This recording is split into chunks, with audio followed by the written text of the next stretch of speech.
כתוב בסוף מעשה בראשית, כתוב ויחולו השמיים והארץ וכל צבאם.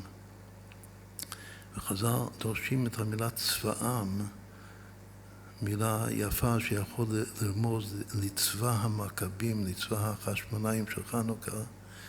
דורשים את הצבאם שזה לצביונם נבראו, שכל דבר נברא לצביונו. מה זה צביונו? צביון זה הרצון שלו, זה הדמות שלו, זה היופי שהוא בוחר לעצמו. וכך כתוב שהשם כאילו כל דבר שהוא בורא, הוא ברא חתולה, הוא שאל את החתולה למעלה, את רוצה להיות חתולה? שחתולה זה בדיוק ככה וככה. כן. ורק כאשר הנברא, היצור, בחר לעצמו את הדמות, הנה יש עוד סימן מובהק, שהצביון והדמות זה תכונה הבחירה, שכל אחד ואחד בוחר לעצמו את הצביון, שזה הדמות, זה גם על פי כלל גדול כתוב בקבלה בחסידות, שבמעשה בראשית אצל האדם הראשון כתוב נעשה האדם בצלמנו כדמותנו, יש צלם ודמות, גם בדקדוק, צלם זה לשון זכר, ודמות זה לשון נקבה, וכתוב ככה שהצלם זה האיש והדמות זה האישה. נעשה אדם, אדם זה כולל לשניהם. ויקרא את שמם אדם, השם המשותף של האיש והאישה זה האדם. השם אומר נעשה אדם בצלמנו כדמותנו, הצלם זה הולך על האיש, הדמות על האישה. חנוכה זה חנוך כף קו, קו זה לשון דמות, כף הדמיון, קו. כתוב שכל החג הזה זה חג שהוא תיקון הקו, שזה הדמות של האישה.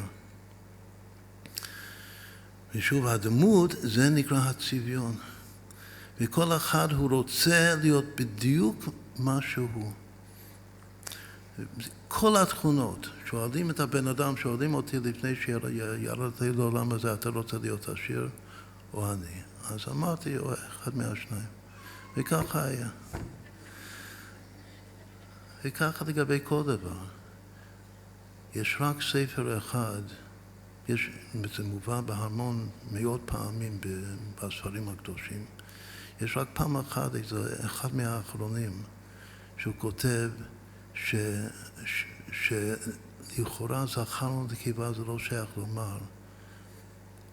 עכשיו מגיעים לנקודה מאוד עצמית ועיקרית. האם אני בחרתי להיות איש, ואם את בחרת להיות אישה, או שזה דבר שרק השם קבע. אז יש ספר אחד שהוא כותב שמה שהנשמות בשורש זה גם או זכר או נקבה. יש נשמה שהיא זכר, ויש נשמה שהיא נקבה. אז לא יעזור. אין בזה בחירה חופשית. אם את נשמה של נקבה, אז לא יעזור.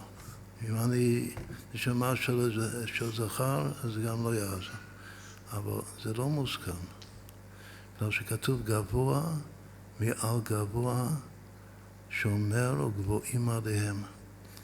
המקום ששם כבר קבוע בנשמה, אם הנשמה תהיה זכר או נקבה, זה מקום שהוא לא אין מזל לישראל, אין מזל לישראל, זה מקום שהוא יש.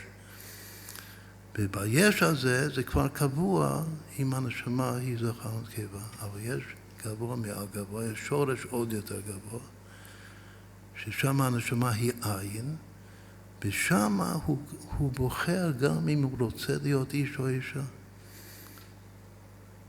יש צד לכאן, צד לכאן. אם שוב העיקרון של הבחירה זה עכשיו בעלייה, כוח הבחירה לקראת הגאולה, אז איך זה מתבטא בחיצוניות? בדיוק מה שאנחנו רואים היום לדאבוננו, יש תופעה שלילית מאוד, שאנשים מתבלבלים לגבי המין שלהם. פתאום חושבים שאולי אני עכשיו יכול לבחור הפוך. לא. אתה צריך לדעת שאתה בחרת להיות איש, ואתה בחרת להיות אישה. וזה הכי טוב לך. איפה? בעין. העבור שאמרנו קודם, שרק צדיקים גדולים בוחרים כל מה שקורה איתם בחיים. יש סיפור, לא יודע כמה מכירים, יש סיפור של רבי נחמן מברסלב, שנקרא זין בית, זה שבעת הקבצנים. ושם הבית הראשון, הקבצן הראשון הוא עיוור, ושם יושבים כולם ביחד, וכל אחד מספר את הזיכרון הראשון שהוא זוכר. אז אחד אומר שאני זוכר שהייתי מראה, משהו רוחני לפני שהנשמה שלי ירדה לעולם הזה. וכל אחד אומר משהו אחר, מה שהוא זוכר, עד שמגיעים לבטר הזה שהוא עיוור, והכוונה שהוא עיוור, שכל העולם הזה זה לא תופס מקום הזה, הוא לא רואה את העולם הזה בכלל. הוא אומר שאני זוכר שהייתי עין. ואז כולם באמת התפלאו שאתה זוכר יותר טוב מכולם. כל אחד זוכר משהו אחר, שהוא היה שוב, משהו רוחני מאוד. אבל להיות רוחני ולהיות עין זה צפי דינים, זה שני דברים שונים. אז הוא אומר שאני זוכר שהייתי עין. עכשיו, זה על אותו צדיק שזוכר שהיה עין, עליו אפשר לומר שבמודע הוא בוחר את כל העתיד שלו.